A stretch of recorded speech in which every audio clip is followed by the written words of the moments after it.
Bom dia, boa tarde, boa noite, pessoal. Sem demoras, eu acho que vocês já viram o primeiro vídeo, já leram meu e-mail, já tem todas as instruções. Essa videoaula vai ser referente ao segundo tópico, termômetros e dilatação térmica. Vocês já têm duas listas para fazerem lá no sala de aula. Qualquer dúvida, vocês devem ter encontrado também lá, que tem um mural para vocês escreverem as dificuldades. Depois eu vou ler todas elas e aí eu vejo se eu faço um vídeo explicando essas dúvidas ou até se a gente faz uma live para conversar naqueles modos que eu já expliquei também. Então, para a gente fazer uma aula bem rapidinha, porque como eu disse, estou me apegando a essas 2 horas diárias. Então, eu não vou fazer na carga horária do CIAP. Eu não vou fazer uma aula de 2 horas, como a gente tinha no curso presencial, porque vocês ainda têm que fazer as listas, né? Então, conta o todo. Então, eu vou fazer umas aulas bem curtinhas, com um resumo da teoria, até onde eu conseguir resumir. E aí, esse tempo é somado com o tempo que vocês gastam para fazer as listas para dar essas 2 horas. Algum dia vai ser mais que 2 horas, alguns dias vão ser menos. Então, a gente vai ver hoje termômetros e dilatação térmica. Vamos começar já com o termômetro.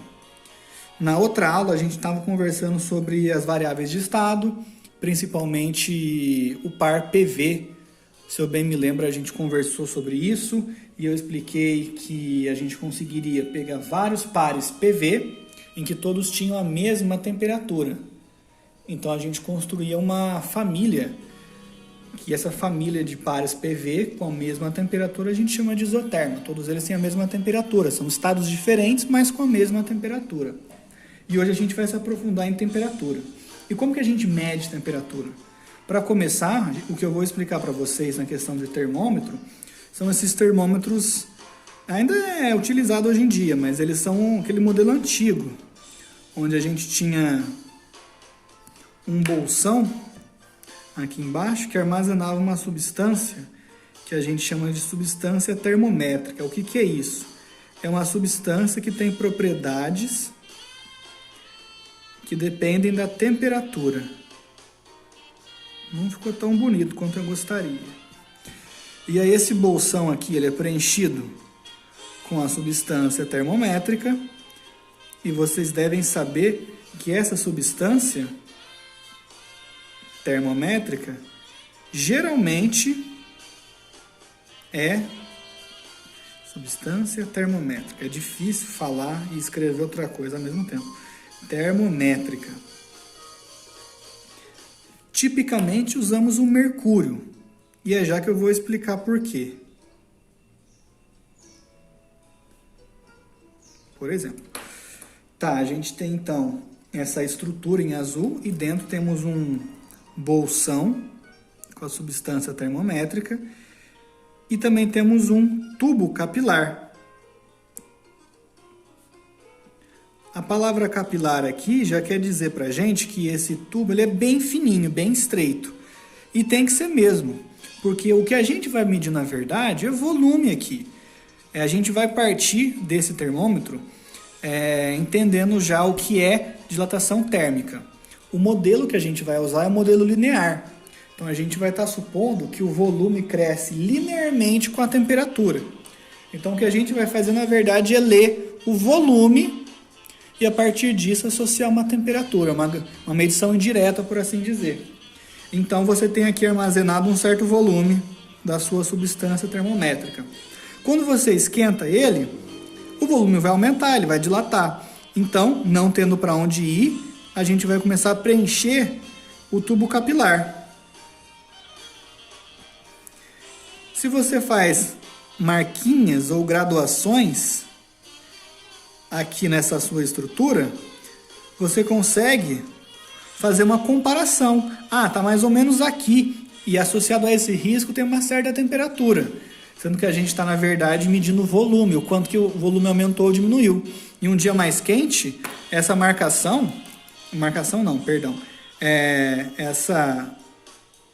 esse nível da substância termométrica vai ser um pouco acima do que num dia frio. O que você vê, na verdade, é isso, é uma comparação.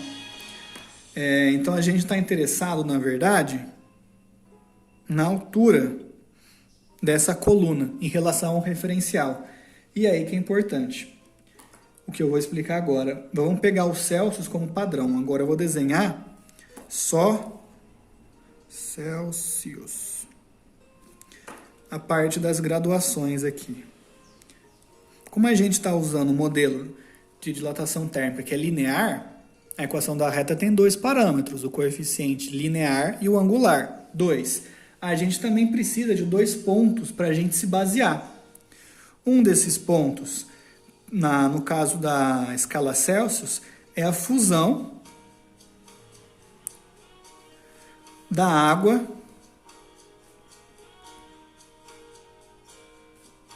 a 1 atm. E o outro ponto é a vaporização, claro que da mesma substância, da água a 1 atm. Então, reparem que além de termos uma substância para auxiliar a gente, também temos uma condição extra, que é uma pressão. Então, a nossa definição, através da escala Celsius, tá? De temperatura, ou seja, a definição de uma grandeza termodinâmica, está atrelada à outra. Isso é ruim. É bem ruim. Mais para frente eu vou mostrar por quê e como que a gente escapa disso. Então, fusão da água e a gente pode escolher qual valor a gente quer.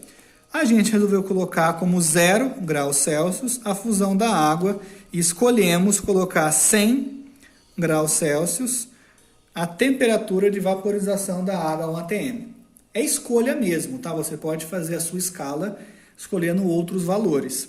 Colocamos dois valores, um é o chão e o outro é o que vai determinar a quantidade de graduação que você tem. Temos 100 graduações entre 0 e 100, claro, né? Entre o ponto de fusão e o ponto de vaporização, mas outras escalas de temperatura podem fazer diferente. E aí temos uma temperatura intermediária, que a gente quer saber quanto vale. Então, o que a gente faz, na verdade, se você prolongar para cá, é comparar. O termômetro ele pode continuar aqui para baixo, tá? É comparar essas colunas, as alturas dessas colunas. Aqui você tem uma coluna que é da vaporização, já que são 100 graus Celsius, colocar um L100. E aqui você tem um L0 para a fusão. E no meio disso tudo você tem um L só, que é a temperatura que você quer agora. Então, você consegue escrever uma equação para a temperatura, que seria a altura dessa coluna que você tem agora, menos a altura na temperatura de fusão, dividido pela diferença de vaporização e de fusão. E assim você tem já um modelozinho para você ter sua leitura em graus Celsius, tá? Esse modelo ele funciona bem para algumas coisas, mas tem uns problemas que a gente tem temperaturas mais baixas do que a fusão da água. E aí, se ali já é o 0, a gente tem temperaturas negativas. E aí isso não é muito bom. Mais para frente, quando a gente for mexer com a segunda lei, por exemplo, a gente vai ver que temperatura negativa vai dificultar muito a matemática. Então a gente vai ter que trabalhar só com temperaturas negativas, com temperaturas positivas. Isso não quer dizer que a gente vai limitar o nosso estudo a partir de quando o gelo derrete. Não, a gente vai usar uma outra escala em que só temos temperatura positiva, pelo menos classicamente. E então a gente queria redefinir o novo ponto zero. Para isso, a gente fez uma extrapolação. O que foi feito? Que a gente tem um gráfico, que é o volume em função da temperatura. Vou colocar a temperatura em graus Celsius já. No nosso modelo linear de dilatação térmica, quanto mais a gente esquenta, mais o corpo dilata, se o coeficiente for positivo e tal. E tem o contrário, né? Quanto mais você esfria, menor ele fica, o seu volume diminui. E se a gente continuasse essa reta, pensando, poxa, até onde eu tenho que esfriar para o meu volume ser maior que zero? Qual que é a temperatura que eu tinha que ter para o meu volume ser praticamente zero? Quando que vai tocar o eixo da temperatura? E aí a resposta é menos 273,15 graus Celsius. Acho que agora está melhor, né? Menos 273,15 graus Celsius. E se a gente colocasse, então, uma outra escala, só que ela sai desse valor e não de zero? Porque se essa é a menor temperatura possível de chegar, então, vamos chamar essa temperatura de zero absoluto. Aí todas as temperaturas que a gente vai ter vão ser maiores do que essa. Então, se esse é o zero, agora é só positivo. Show de bola! E é isso que foi feito. E nesse caso, a escala que a gente está falando aqui é a Kelvin. Ela é uma escala absoluta de temperatura, porque diferente da Celsius, ela não depende de uma substância e muito menos de uma outra grandeza termodinâmica associada. Por isso que ela é melhor, embora a gente não use ela no cotidiano. Então, se eu fizer um comparativo aqui das escalas, vamos colocar, por exemplo, Kelvin em primeiro lugar, porque ela é absoluta, versus Celsius, e eu vou colocar até a Fahrenheit aqui também.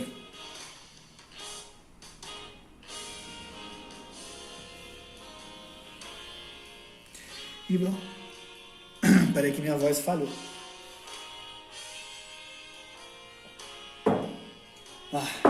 E vamos fazer um comparativozinho. Eu vou mostrar aqui o zero absoluto.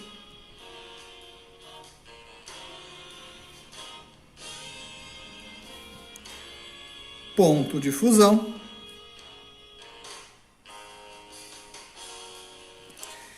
E o ponto de vaporização.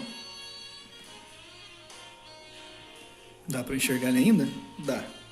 Só a sombra da minha mão está atrapalhando, né?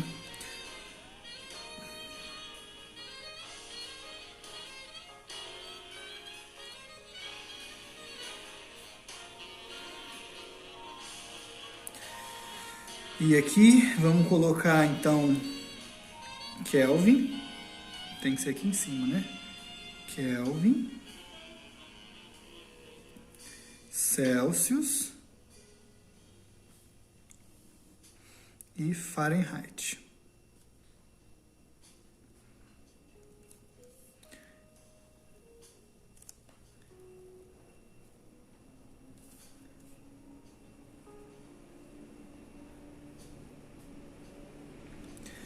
Então eu disse, vamos preencher primeiro o Celsius, que a gente já conhece, né? Vou preencher de azul mesmo. Qual que é o ponto de fusão do Celsius? Fusão da água, né? É o 0 graus Celsius. E a vaporização é 100. Tá bom? O Fahrenheit, de cabeça eu já nem lembro mais. Eu não tenho algum lugar aqui. O ponto de fusão da água é 32 graus Fahrenheit. E o ponto de vaporização é 212. E isso aqui é uma escolha, tá, gente? A gente tem, então, 180 graus Fahrenheit de diferença entre o ponto de fusão e vaporização. E 100 graus Celsius entre os mesmos pontos, só que escalas diferentes, né? Aqui tem 100, aqui tem 180. Na escala Kelvin, bom, só para complementar aqui, o zero absoluto é menos 273. Bom, não vou colocar vírgula 15 não. O Fahrenheit agora eu vou ficar devendo para vocês o valor, mas a gente consegue calcular depois. Então, vamos preencher para o Kelvin. Reparem que eu coloquei esses dois valores primeiro para os dois. Por quê? São as duas medidas que a gente tem que ter, nem medidas, né? Os parâmetros que a gente escolhe para construir a escala. Eu escolhi o 0 e o 100. No Fahrenheit foram escolhidos o 32 e o 212. Agora, para o Kelvin, eu não quis começar por lá, eu quis começar pelo zero absoluto.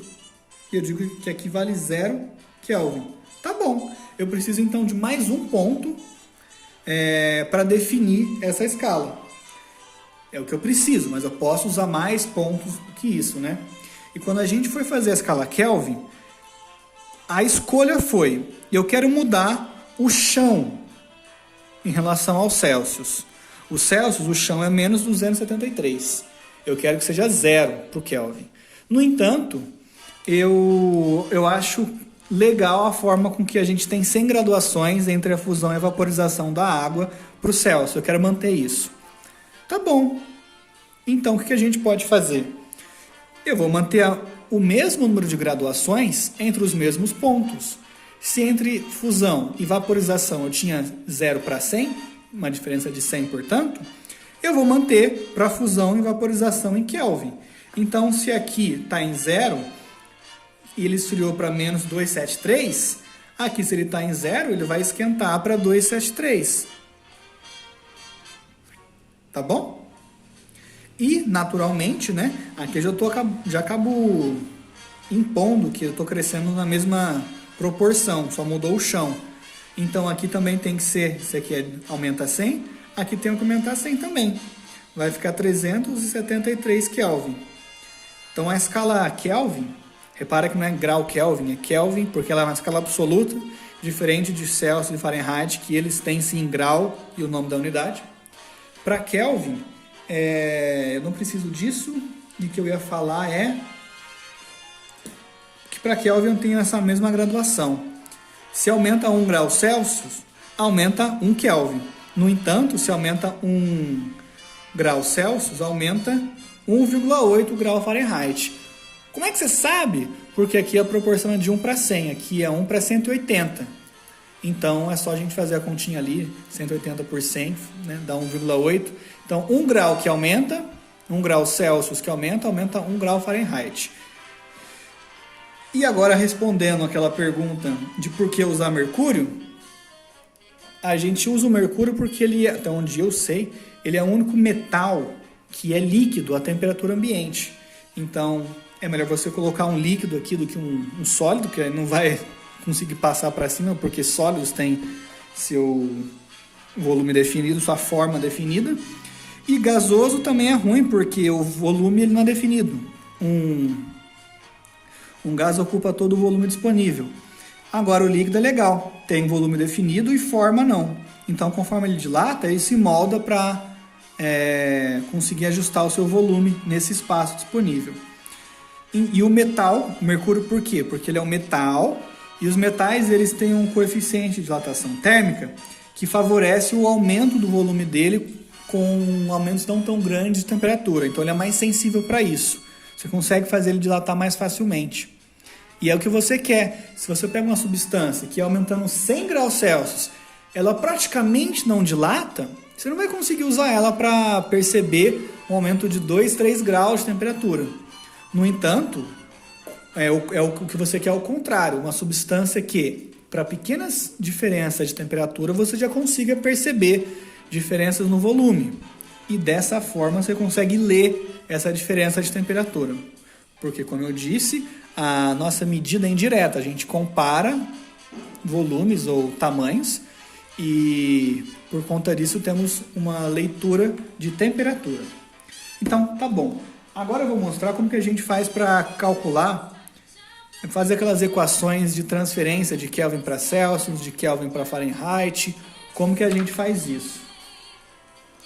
O que eu vou mostrar aqui é um métodozinho que é infalível. Eu realmente indico vocês a fazer desse jeito, porque sempre dá certo. Pode parecer meio trabalhoso no começo, mas é bom. A gente sempre vai trabalhar com 2 escalas, pelo menos, né? Então, uma escala tem que ser conhecida já. Eu vou colocar aqui a graduação em Celsius, grau Celsius. Aqui no outro lado, eu vou colocar o Kelvin, por exemplo. E aqui a Fahrenheit. A gente acaba batendo mais nessas 3 teclas, que são as escalas mais conhecidas, né? Mas existem outras. Você pode inventar outra escala. E aí a gente coloca a gente tem que ter os mesmos pontos para essas escalas. Então, os pontos conhecidos dos Celsius é o 0, graus. Bom, nem tem que colocar graus Celsius aqui, porque já estou colocando aqui, né? E aqui 100. Beleza? Eu escolhi esses dois porque eles são os principais, mas eu poderia usar outros. Mas aí eu tenho que saber esses outros em todas as escalas. E eu sei que... Parece que não ficou muito reto, né? Mas tudo bem. A vaporização da água, que é o 100 graus Celsius, acontece em Fahrenheit com 212. E em Kelvin acontece com 373.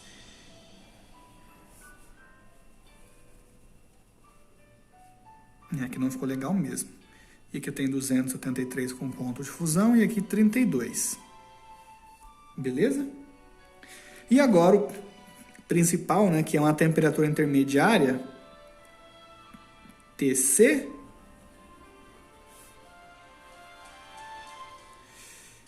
aqui TK e aqui TF. O que a gente faz vamos comparar tamanhos. Eu tenho o tamanho dessa coluna aqui e o tamanho dessa coluna. Aqui eu vou redesenhar. Como o meu desenho não ficou legal, talvez não fique tão bom para enxergar isso, mas essa coluna tem o mesmo tamanho que essa e essa tem o mesmo que essa, tá? Aí eu dou o nome de A para essa aqui e B para essa outra, por exemplo. A e B. O que eu vou fazer é escrever a razão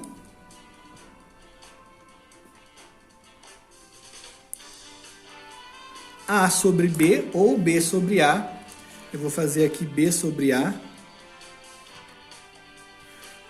para todos esses termômetros. Então vamos começar com os Celsius.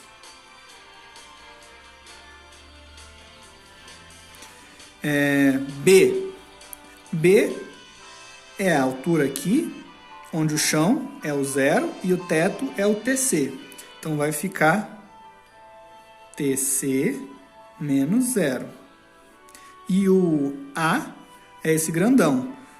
A ponta está em 100 e o pé está em 0. Então vai ficar 100 menos 0. Agora eu vou fazer para Fahrenheit.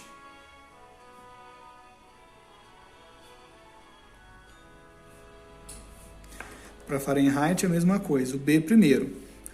O B que está aqui é o TF menos 32. A ponta está em TF e o pé está em 32. Então, eu vou fazer essa subtração. E o A é 212 menos 32.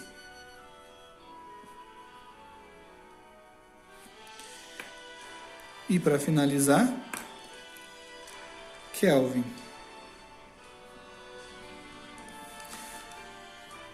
B é o TK menos 273.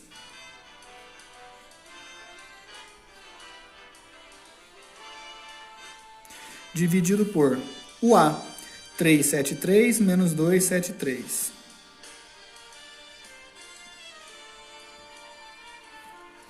Em alguns casos, a gente consegue simplificar. Aqui vai dar o 180 que eu falei, né? Então, TF menos 32 dividido por 180. Aqui também, TK menos 273 dividido por 100. E aqui em cima, subtrair 0 não muda nada. Então, temos isso aqui. Vocês concordam que todas essas equações aqui, aliás, todos esses termos, são para a mesma razão, que é B sobre A, que você pode argumentar até que é uma razão matemática, uma parte geométrica. Então, essas equações são iguais, esses termos são iguais. Então, tudo que você tem que fazer, se eu quiser, por exemplo, entre Celsius e Kelvin é meio manjado já. Vou pegar Celsius e Fahrenheit. É comparar. Fazer em vermelho.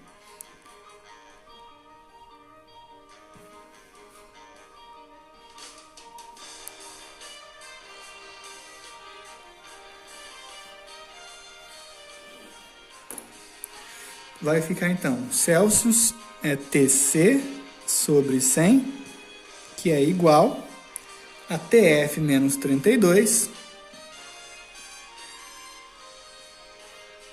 sobre 180. Pronto. Mas vamos simplificar, né? Dá para cortar um zero ali. Não vou trabalhar muito sobre isso não, mas eu posso passar esse 18 para lá multiplicando, então vai ficar... Bom, dá para dividir por 2 ainda, né? Corta aqui por 2, dá 5, e aqui dá 9. Então agora vai ficar 9 TC é igual a 5 TF menos 32. Então, se você quiser uma equação que relaciona o Fahrenheit com Celsius, aí você tem uma temperatura em Fahrenheit, quer saber em Celsius, vai passar o 9 dividindo. Você vai ficar com 5 vezes a temperatura em Fahrenheit, menos 32, e você divide isso por 9. Prontinho. Essa é a equação que relaciona essas duas escalas de temperatura. Dá para simplificar mais, dá para fazer a distributiva aqui, aplicar a divisão com 9 depois, mas enfim, fração é mais legal nesse sentido.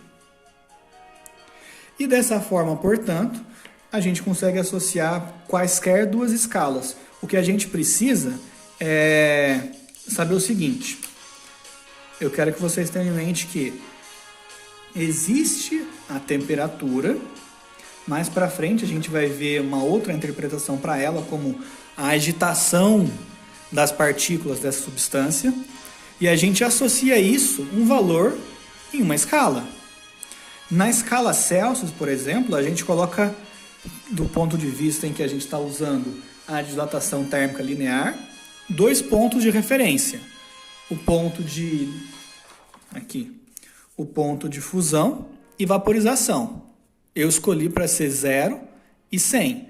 Mas eu posso escolher uma outra escala, Fahrenheit, por exemplo, em que eu falo que a fusão é 32 e a vaporização é 212. Então são valores distintos, mas eles estão indicando a mesma temperatura, a mesma agitação. Se o 0 Celsius é essa agitação assim, então o 32 Fahrenheit tem que ser a mesma agitação. Só a leitura que é diferente, tá bom? O que mais que eu quero dizer? Bom, na verdade, de termômetro a gente não tem muito ao que falar. Só uma curiosidade, o Fahrenheit, geralmente a gente fala que o Celsius é melhor que o Fahrenheit e tal, mas na verdade tem coisas que o Celsius é melhor e tem coisas que ele é pior. O Fahrenheit, por exemplo, ele é uma escala mais precisa quando você olha um termômetro, porque você tem mais graduações entre o ponto de fusão e vaporização da água. Pega para febre, por exemplo. Uma pessoa sem febre está com 36 graus Celsius. Com muita febre está com 40. São 4 graus só. Então, temos esses 4 graus. Para Fahrenheit, você tem quase que o dobro. Então, a leitura em Fahrenheit te dá mais precisão, lembrando que toda medição tem um erro, do que uma leitura em Celsius, justamente porque se você errar alguns Fahrenheit, você ainda está com um valor percentualmente melhor do que o que você erra em Celsius. Beleza? Então, Fahrenheit é mais sensível. Então, se a gente tem 4 graus de intervalo para febre zero e febre extrema, a gente tem quase 8 graus para Fahrenheit nesse mesmo intervalo, que fornece para a gente uma precisão melhor, beleza? E outra coisa que eu queria falar é que a gente está usando quase sempre a fusão e vaporização da água, a 1 atm, mas é uma escolha, porque a água é uma substância super legal para a gente, e 1 atm é a pressão no nível do mar, mas podem ser outros valores. Aqui, por exemplo, eu peguei esses porque são os conhecidos, mas você poderia pegar para fazer essa mesma metodologia aqui outros pontos, como por exemplo 10 graus Celsius e 80 graus Celsius. Mas aí você tem que saber os equivalentes em Fahrenheit e em Kelvin para fazer as equações, ou na outra escala que você queira, tá bom? Então não tem que ser sempre o 0 e 100, é porque esses são os mais conhecidos em todas as escalas, mas reitero que pode ser outro valor. E só para acabar aqui a aula, então, vamos calcular qual que ia ser o zero absoluto. Talvez eu tenha que usar a calculadora até, para a gente preencher na tabelinha lá. Então, agora eu vou isolar o TF. Vai ficar o quê? Bom, 9 sobre 5, né? 9TC sobre 5. E eu ainda vou dividir. Agora eu vou só somar 32, não é? Eu estou olhando essa equação aqui, eu passei o 5 dividindo. Então ficou 9TC sobre 5. E aí ficou TF menos 32. Agora eu só somo com 32. Então, para o zero absoluto, a gente tem que usar como TC. Tô meio ruim de escrever aqui, calma aí. 9 sobre 5 vezes menos 273 e somar com 32. Deixa eu fazer isso na calculadora. Porque sim, né?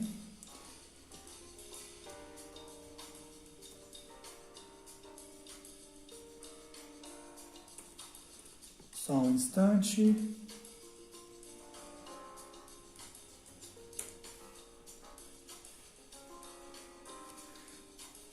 Bom, esse primeiro termo aqui vai dar... Meu Deus, calma aí.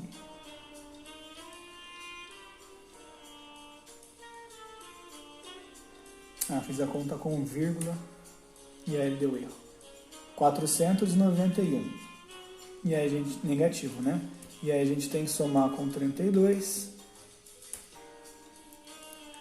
Então, se eu não errei nada, a temperatura seria menos 459,4 graus Fahrenheit. Então, para preencher a tabela aqui, menos, já esqueci, 459. Eu não coloquei ali a vírgula, não vou colocar aqui também. Tá bom? Então, como eu digo, por isso é hoje e a gente se vê na próxima aula, tá bom? Qualquer dúvida em relação a essa lista, vocês podem comentar lá no mural e eu vou postar também a outra videoaula agora para dilatação térmica. Vou aproveitar que essa aula deu tudo certo, o SAMU não chegou, não teve barulho, já vou gravar a segunda aula e aí eu posto e aí vocês veem e é isso aí. Até mais!